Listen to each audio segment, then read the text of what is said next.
Hola, ¿qué tal amigos? Y sean bienvenidos a un nuevo video. En esta ocasión vamos a desarrollar el siguiente problema que le corresponde al curso de Termodinámica 2 y en específico al tema de los modelos que representan en el equilibrio líquido-vapor la fase líquida. ¿Ok? El problema dice que para el sistema metileterbutílico 1 y diclorometano 2 en equilibrio líquido-vapor a una temperatura de 308.15 grados Kelvin, nos pide determinar los parámetros de Margules, que es un modelo que representa la fase líquida, los coeficientes de actividad para una composición de X1 igual a 0.35 y la presión de burbuja para el mismo X1 mencionado en el anterior apartado, mediante la formulación gamma phi, conociendo el valor de estos tres parámetros. Bien, esta sesión y este ejercicio lo vamos a dividir en 3 videos, ya que si hacemos todo en uno va a resultar muy extenso. ¿Ok? Y en este primer video haremos el apartado A, que es el desarrollo para poder determinar los parámetros de Margules. Bien, para este sistema en equilibrio líquido-vapor que nos mencionan aquí en el texto, se dispone de los siguientes datos experimentales. ¿Ok? Y a partir de estos datos experimentales que podemos ver aquí, vamos a tener que calcular estos parámetros de Margules A12 y A21. ¿Ok?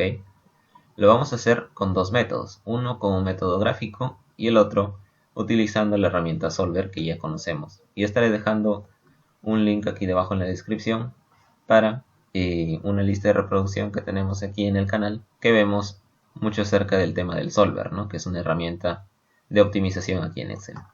Bueno, prosiguiendo, teniendo los datos experimentales y sabiendo que tenemos que calcular estos parámetros, vamos a ver las ecuaciones del equilibrio líquido-vapor, como es la que tenemos aquí, por ejemplo. Esta ecuación rige el comportamiento del equilibrio, ¿no? Me relaciona la fase líquida, que es esta parte de la izquierda de la ecuación, con la parte de vapor, que lo tenemos aquí a la derecha, ¿no? Sabemos que X1 es la composición del componente 1 en la fase líquida, mientras que Y1 en la fase de vapor, ¿ok? La presión de saturación obviamente es el componente que estamos hablando, y este gamma 1 viene a ser el coeficiente de actividad de dicho componente en la mezcla. Bien, y la presión viene a ser la presión total del sistema. Partiendo de esto, nosotros vamos a poder determinar el gamma 1, ¿verdad? Debido a que tenemos datos de X1, datos experimentales, como podemos ver aquí en esta columna. Tenemos Y1, lo podemos ver aquí. Y tenemos las presiones, ¿no? Las presiones en sus respectivas composiciones. Aquí tenemos. ¿Y las presiones de saturación cuáles van a ser? O sea, por ejemplo, la presión de saturación del componente 1, ¿me la dan? Bueno, en realidad sí te la dan, pero tienes que saber cómo analizar. Bien, la presión de saturación del componente básicamente es la presión que se tiene aquí en los datos experimentales cuando dicho componente, en este caso el componente 1, pues tenga un valor de 0 para su composición, ¿no? Tanto en la fase líquida como en la fase de vapor. Entonces, a esa composición, cuando no existe ese componente, la presión de saturación viene a ser la presión de saturación del otro componente, ¿ok? O sea, sería la presión de saturación 2, o del componente 2. Bien, y la presión de saturación 1 vendría a ser cuando la composición X1 y Y1 son totales, o sea que solo existe ese componente en la supuesta mezcla, ¿no? Que ya no sería una mezcla, sino que solo sería el componente 1. Por ende, este valor viene a ser la presión de saturación del componente 1 y este valor inicial sería la presión de saturación del componente 2. Bien, definido eso, yo puedo calcular tanto gamma 1 como gamma 2, ¿sí? Calculados con la ecuación del equilibrio líquido-vapor. ¿Cuál es la ecuación del equilibrio líquido-vapor? Pues esta de aquí, ¿sí? La ley de Raoult modificada. ¿Modificada por qué? Bueno, porque estamos introduciendo este término que es el coeficiente de actividad para arreglar, modificar o quitar la idealidad de la fase líquida, ¿no? De mi sistema en equilibrio líquido-vapor. ¿Sí? Es un coeficiente de corrección. Entonces, ese coeficiente es lo que vamos a determinar en estas primeras dos filas, ¿no? Tanto gamma 1 como gamma 2. Ahora, gamma 1, a partir de esta ecuación, yo me puedo dar cuenta que al pasar la presión de saturación 1 y el X1 lo puedo despejar fácilmente, ¿no? Sabiendo que yo tengo Y1 y P. Ahora, eso es lo que vamos a hacer. Vamos a formular, ¿no? el gamma 1 va a ser igual a Y1 multiplicado por la presión, ¿no?, dividido entre el X1 multiplicado por la presión de saturación del componente 1. ¿Es esta de aquí? No, esta es la presión de saturación del componente 2. La del componente 1 es la que está aquí debajo. Bien, si yo doy Enter van a ver que va a salir un error. ¿Sí? Es la división entre 0. Un error clásico que se comete a la hora de hacer este tipo de cálculos en Excel. ¿Ok? ¿Por qué? Bueno, porque si yo me doy cuenta, al inicio tengo una composición X1 de 0, ¿no? Y si yo este X1 lo he pasado a dividir al otro lado, pues básicamente tengo una división entre 0, lo cual es un error matemático. Entonces esto no puede ir. Aquí no se formula de esta manera para la primera casilla de gamma 1 cuando X1 es igual a 0. ¿Sí? Pero, ¿qué pasa si yo estiro?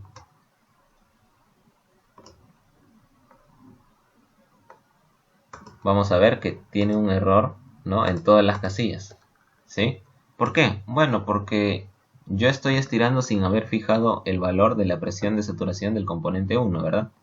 Entonces la presión de saturación del componente 1 estaba aquí. Y si yo estiré sin fijar ese valor, entonces lo que va a hacer cuando yo estire hacia abajo es que este valor no lo va a mantener constante, sino que va a tomar celdas de más abajo, ¿no?, cuando yo estiro. Entonces, lo que voy a hacer es desde la primera celda voy a fijar el valor A27, ¿no?, que es mi presión de saturación del componente 1, que tiene que ser constante. Entonces, esa es la celda A27, aquí está A27, lo fijo, ¿no?, sería con símbolo de dólar antes de la letra y después de la letra, o si no con F4, ¿no?, si tienen teclado completo. Entonces le doy Enter. Obviamente aquí me va a mantener el error debido a que ya lo he explicado, ¿no?, por la división entre X1 que es 0. Pero ahora si yo estiro me tiene que salir los valores. Y efectivamente, ¿no?, me dan los valores de gamma 1. Bien, aquí podemos ver nuestra fórmula, que sería el Y1, ¿no?, que aquí está de azul, multiplicado por la presión, en este caso la presión correspondiente es 83.402, dividido por el X1, que está aquí, multiplicado por la presión de saturación 1, que es esta de aquí, ¿no?, que ya está fijada. Entonces, así se va a calcular todos estos valores, si se dan cuenta, ¿no? Por ejemplo, aquí va a tomar su fila correspondiente y obviamente el valor fijado de la presión de saturación del componente 1. Bien, y al final nos va a tener que dar un valor de 1, ¿sí? ¿Esto por qué? Bueno, porque si ustedes se dan cuenta, el valor de Y y de X pues resulta 1, ¿no? Entonces se puede decir que se simplifica, o bueno, al pasar a dividir, Y1 entre X1 es 1. Y ahora, la presión entre la presión de saturación 1, ¿cuánto va a ser? Bueno, va a ser 1 porque la presión es la misma, ¿no?, que la presión de saturación, en este caso último. Entonces, por ende, ese valor de gamma 1 va a salir 1. ¿Ok? Ahora, este valor de error, lo que vamos a hacer es borrarlo, ¿ok?, porque no me sirve tener nada ahí. Y vamos a formular gamma 2. Ahora, gamma 2 va a ser similar, ¿no? Aquí simplemente tendríamos que cambiar el 1 por 2. Y así en la ecuación, ¿no? Bien, entonces de aquí podemos despejar similarmente gamma 2. Ahora, gamma 2, que sería igual a Y2. Bueno, yo sé que tengo una mezcla binaria, ¿verdad? Metileterbutílico con diclorometano. Entonces, yo sé que Y1 más Y2 es igual a 1, por lo que Y2 viene a ser 1 menos Y1, ¿verdad? Sería 1 menos Y1 multiplicado por la presión dividido por X2. ¿X2 quién es? X2 es 1 menos X1, ¿verdad? Debido a que es un sistema binario. Multiplicado por la presión de saturación del componente 2. Ahora sí, este de aquí, ¿verdad? Y fijamos para que cuando yo estire, ¿no?, hacia abajo, este valor se mantenga fijo. Entonces vamos a fijar símbolo de dólar. Bien, entonces le damos Enter. Y como se podrán dar cuenta, me sale un valor de 1. Bueno, esto es similar a lo que me pasaba aquí al final, ¿no? Debido a que la composición aquí es 1 para x y para y del componente 1. Ahora, para el componente 2, aquí sus composiciones son las mismas, ¿no? O sea, aquí vemos 0 para x1 y y1, pero eso significa que x2 y y2 son 1. Por ende, me sale 1, ¿no? Porque la presión aquí también es la misma presión de saturación del componente. Entonces, por ende, me sale 1. Ahora, yo estiro hacia abajo y en el último caso me va a salir un error, ¿sí? El error dividido entre 0. Si se pueden dar cuenta, aquí me sale el mismo error que me salía para el gamma 1 cuando yo ponía la primera celda, ¿verdad? Es porque aquí los valores de x2 y y2 son 0. Por ende, aquí va a haber un error entre 0 al dividir este x2 que vale 0, ¿no? Entonces, borramos este valor que no nos sirve y continuamos. Ahora, ese es el primer paso, ¿no? Hallar los gamma correspondientes a cada composición. Ahora, yo para poder determinar los parámetros de Margules necesito como mínimo dos ecuaciones, ¿no? O dos logaritmos de gamas para poder resolver un sistema de 2 por 2, ¿no? Si podemos ver en estas ecuaciones, logaritmo de gamma 1 y logaritmo de gamma 2 dependen de estos parámetros, ¿no? De Margules, A12 y A21. Entonces, si nosotros conociéramos el gamma 1 y el gamma 2 a una composición determinada, tendríamos dos ecuaciones y dos incógnitas, ¿no? Aquí estarían las dos ecuaciones y las incógnitas serían los parámetros de Margules. Bien, pero nosotros no solo vamos a poder obtener dos ecuaciones, sino vamos a tener muchas ecuaciones, debido a que yo puedo calcular una gran variedad de gamas correspondientes a una composición en específico, ¿no? Las composiciones que tenemos en los datos experimentales. Por lo que se va a utilizar un método gráfico y no un método analítico para resolver este problema. ¿Ok? Vamos paso por paso. Lo primero es hallar los logaritmos de gamas a partir de los datos experimentales, ¿no? Entonces, como yo ya tengo los gamas calculados con la ecuación del equilibrio líquido-vapor, simplemente tengo que determinar sus logaritmos. ¿Ok? Para el logaritmo de gamma 1, obviamente empezamos desde el segundo, ya que en el primero no hay nada. Entonces sería logaritmo natural ln de gamma 1, cerramos paréntesis, damos enter y esto lo voy a estirar, ¿no? Hacia abajo. Ahora similar para gamma 2, solo que aquí sí empiezo del primero, ¿no? Perdón, sería logaritmo de gamma 2 y a partir de aquí estiro hasta el penúltimo, ¿verdad? Ya que en el último no hay nada, en el gamma 2. Entonces, ¿qué más? Bueno, este parámetro GRT me va a servir para el otro método, no para el método gráfico, ¿ok? Yo les voy a explicar dos métodos aquí. Entonces, vamos a continuar y vamos a dejar de lado este GRT y este de aquí, ¿ok? Entonces, una vez teniendo todos los logaritmos de gamma, ¿qué voy a hacer yo? Voy a graficar el logaritmo de gamma 1, logaritmo de gamma 2 versus x1, ¿ok? ¿Por qué? Bueno, porque yo sé que los parámetros de Margules en este sistema, en este modelo que es Margules, se pueden determinar de la siguiente manera, como se puede ver en estas ecuaciones de aquí, ¿no?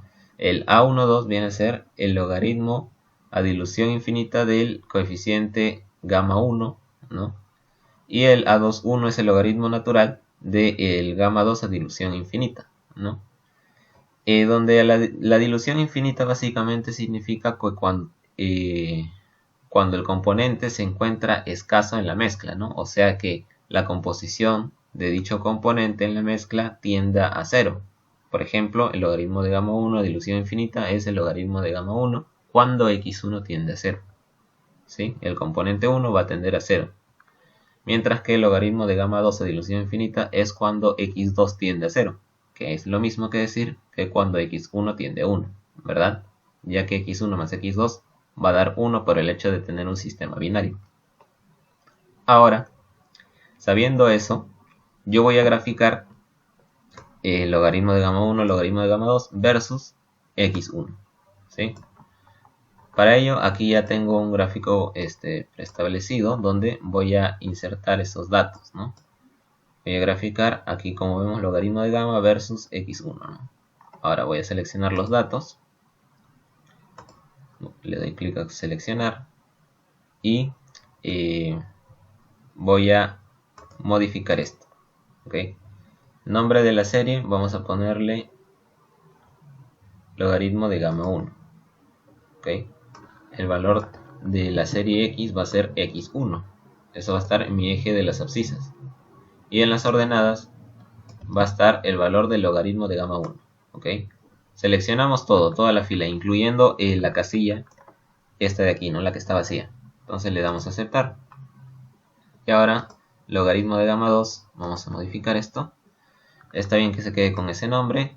Los valores de x van a ser estos de aquí. Y los valores de y de las ordenadas van a ser estos de aquí, ¿no? Logaritmo de gamma 2. Hasta el último, ¿no? Tomando también la celda vacía. Ahora le damos a aceptar. Aceptar de nuevo. Y aquí tenemos nuestra gráfica, ¿ok?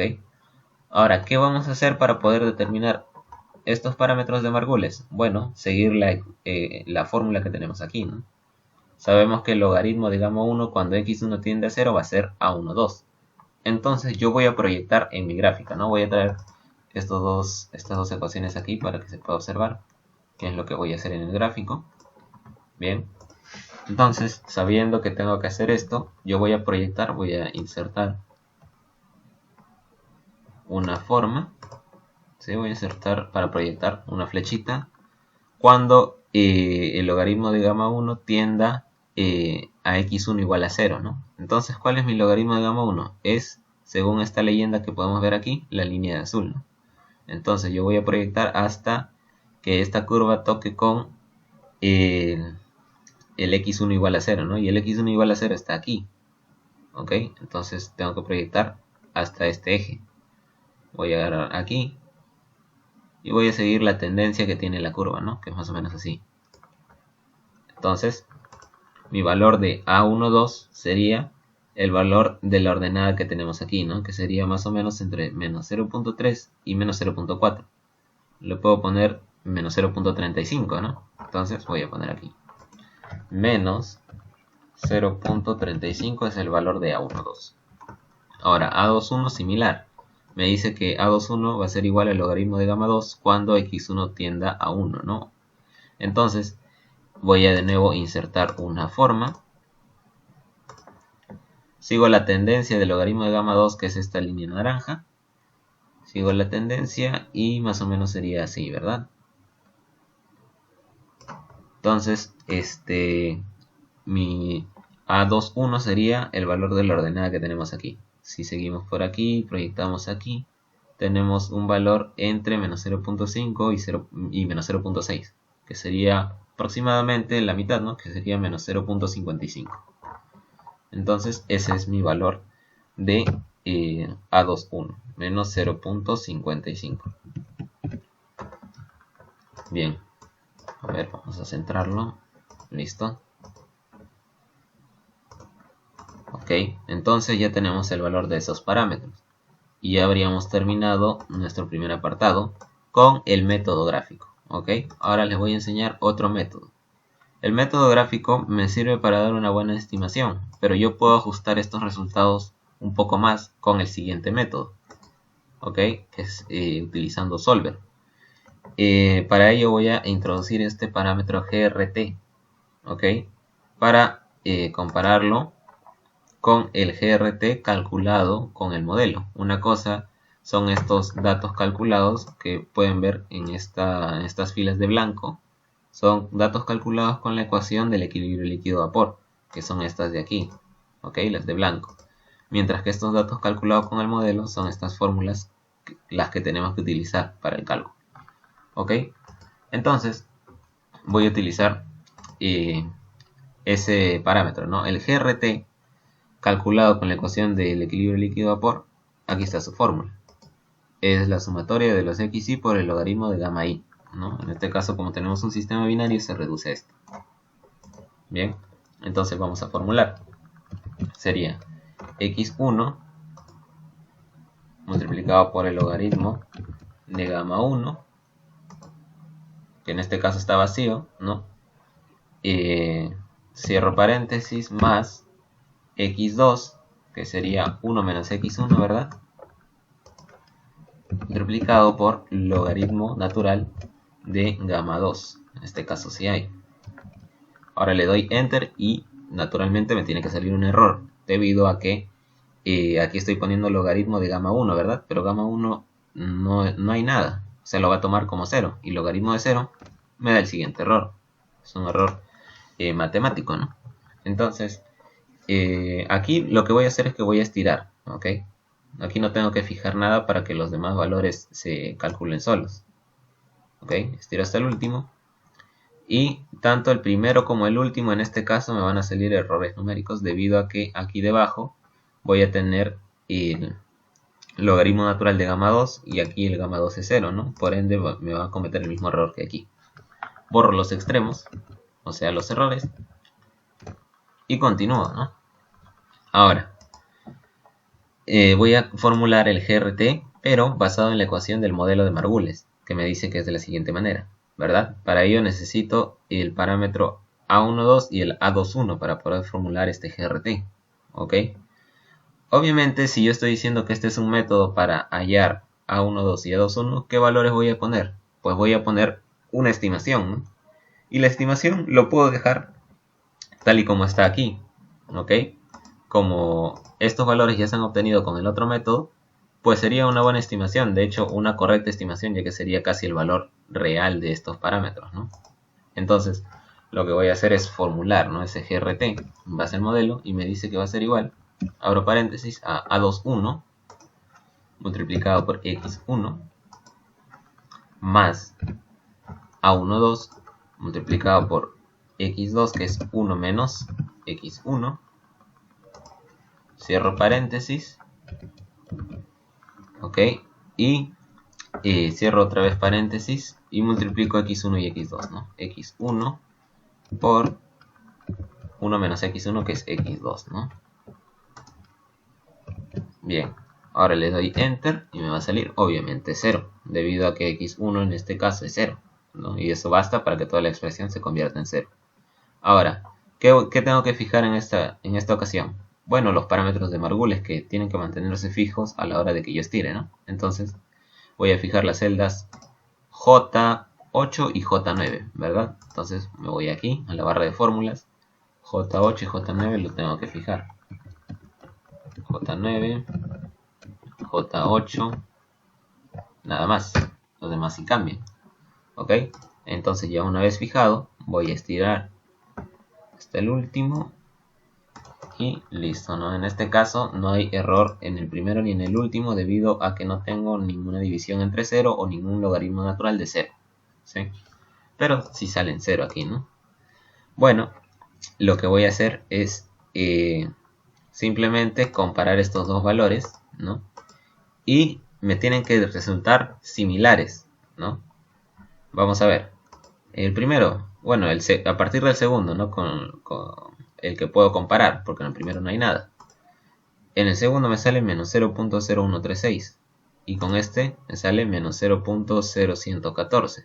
Bueno, sí es parecido, ¿no? Hasta la centésima. Ahora el siguiente es menos 0.02 y este es menos 0.0 casi 2, ¿verdad? Entonces está bastante parecido. Este es menos 0.032 y este es menos 0.039, ¿verdad? Y está bastante parecido. Y así seguimos comparando con lo demás. Y vemos que se parecen un montón, ¿no? Debido a que la estimación inicial, de hecho, fue el resultado que nos salió con el anterior método. O sea, si estas estimaciones fueron ya los resultados con el anterior método, era obvio que esto se iba a parecer a esto de aquí, ¿no? Ya, pero imagínense si yo no hubiera aplicado el anterior método y, por ejemplo, aquí pongo, no sé, por ejemplo, menos 0.1 para la estimación inicial y aquí menos o 0.2, por ejemplo, ¿no? Bien, entonces aquí sí, obviamente, como son estimaciones iniciales que inicialmente yo no conozco el valor real, ¿no? Imaginemos que no hubiéramos aplicado este método, entonces yo le doy cualquier estimación que se me ocurra. Ahora, si podemos ver aquí, ya no se parecen en nada, ¿no? Este es menos 0.01 y este es menos 0.0029. Está muy lejos. Si comparas con los otros, vas a ver que está bastante lejos, ¿no? Es porque esto está muy mal estimado. Entonces, ¿cómo vamos a ajustar esto? Pues vamos a ajustar con el Solver. Solver es una herramienta de optimización, vuelvo a repetir, ¿no? Entonces me va a permitir ajustar estos dos parámetros para que estos dos GRTs, tanto calculado con la ecuación del equilibrio líquido-vapor y con el modelo, pues sean iguales. Para eso yo voy a establecer un parámetro de diferencia, ¿no? Voy a establecer un delta de GRT, ¿no?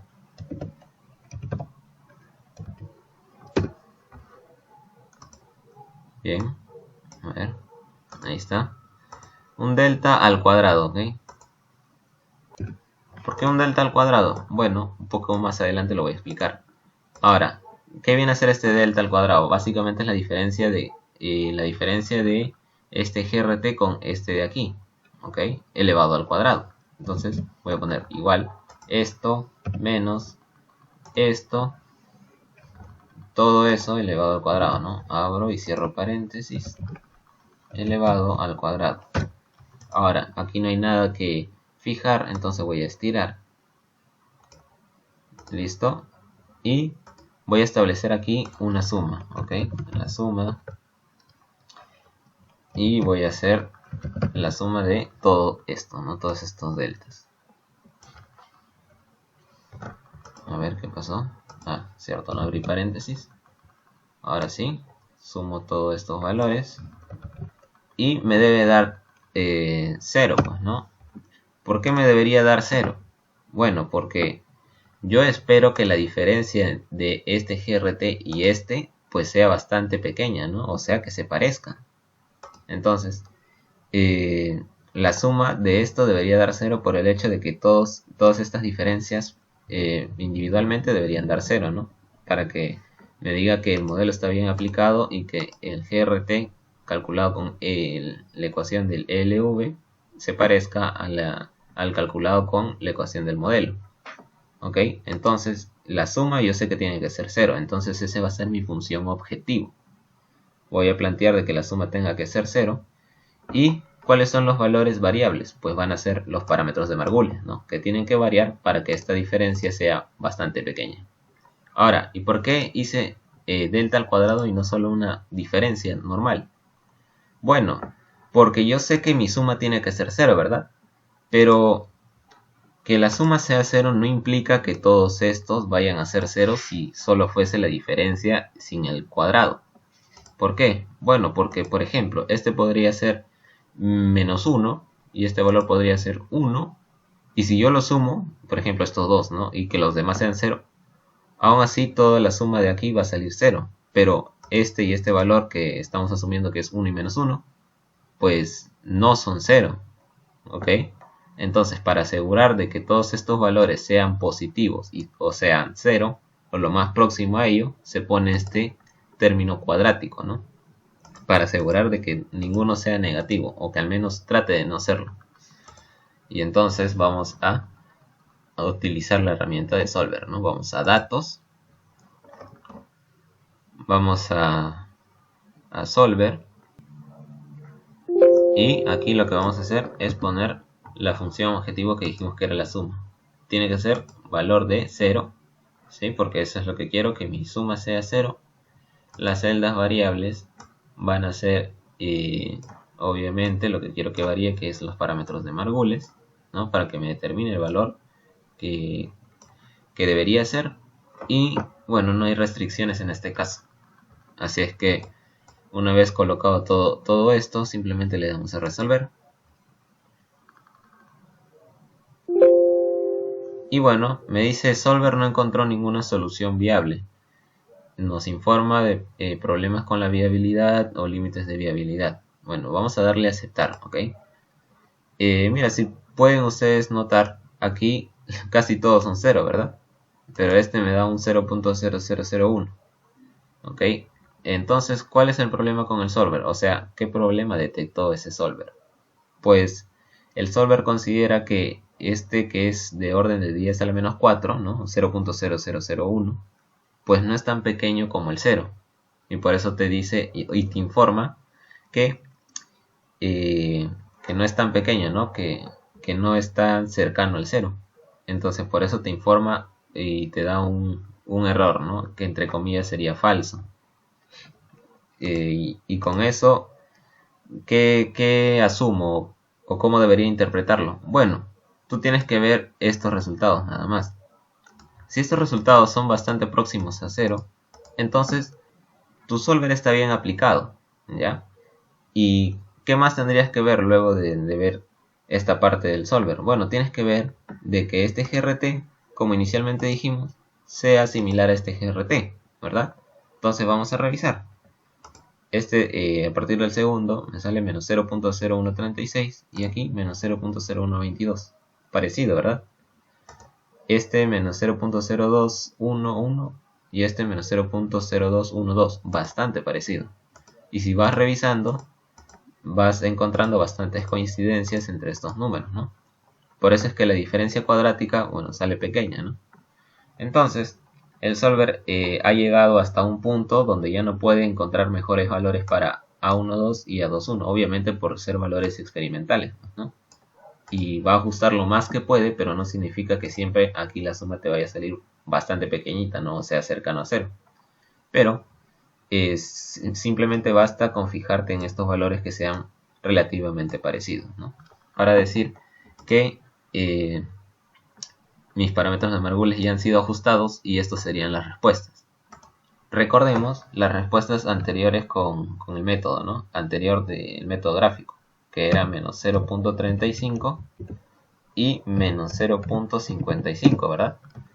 ¿Se parecen? Bueno, sí se parecen, ¿no? Hasta la décima. Y hay una diferencia de 2 centésimas, ¿no? Este es menos 0.37 y este menos 0.35.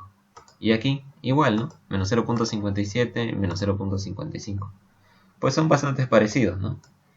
Entonces, hasta aquí vamos a dejar este video, ¿no? Ya hemos explicado los dos métodos y vemos que los resultados pues están bastante parecidos, ¿no?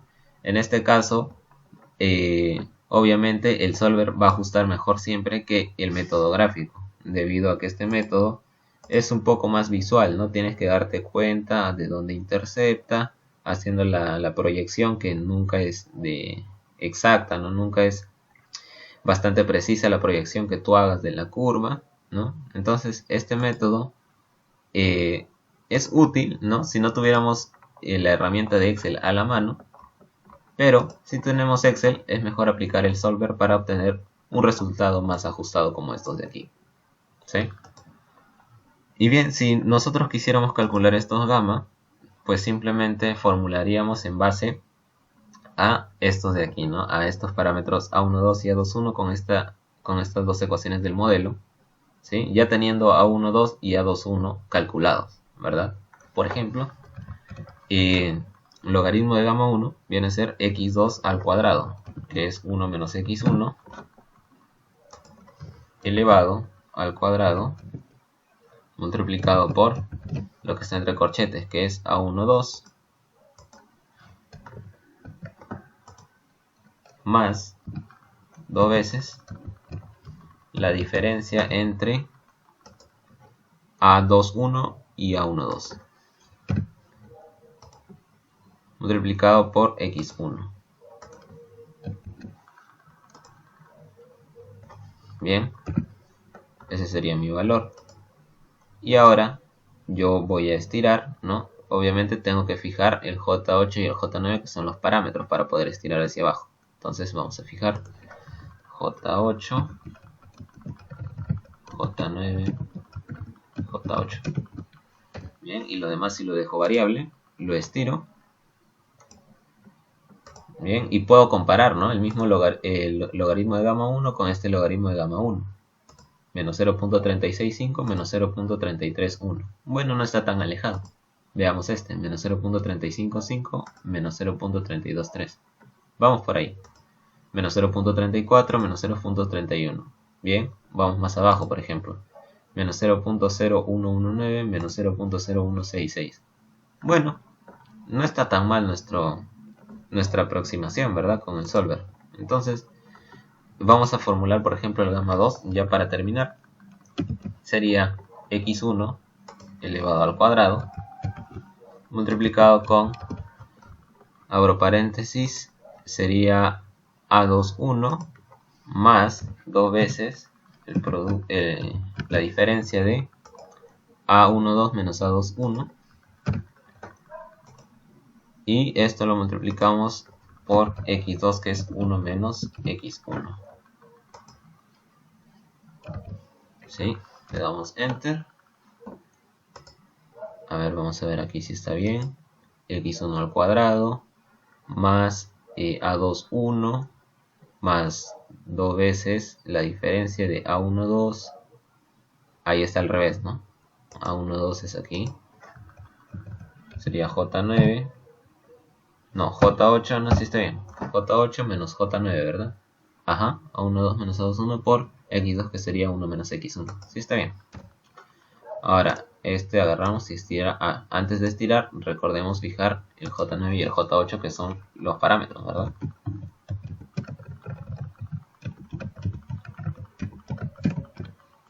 Bien, entonces agarro, estiro.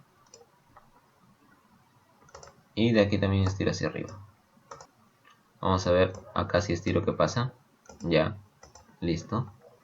Entonces, mira, si se dan cuenta, aquí sí tengo valor en logaritmo de gamma 1, pero aquí no. Aquí porque tengo un problema, ¿no? Que yo no puedo utilizar la ecuación del equilibrio líquido-vapor cuando x1 es 0, porque me va a dar una inconsistencia, ¿no? Matemática. Entonces, aquí no puedo, pero miren, si aquí estiro, con el modelo ya sí puedo. Y además se pueden dar cuenta de que este valor es prácticamente el de acá, ¿sí?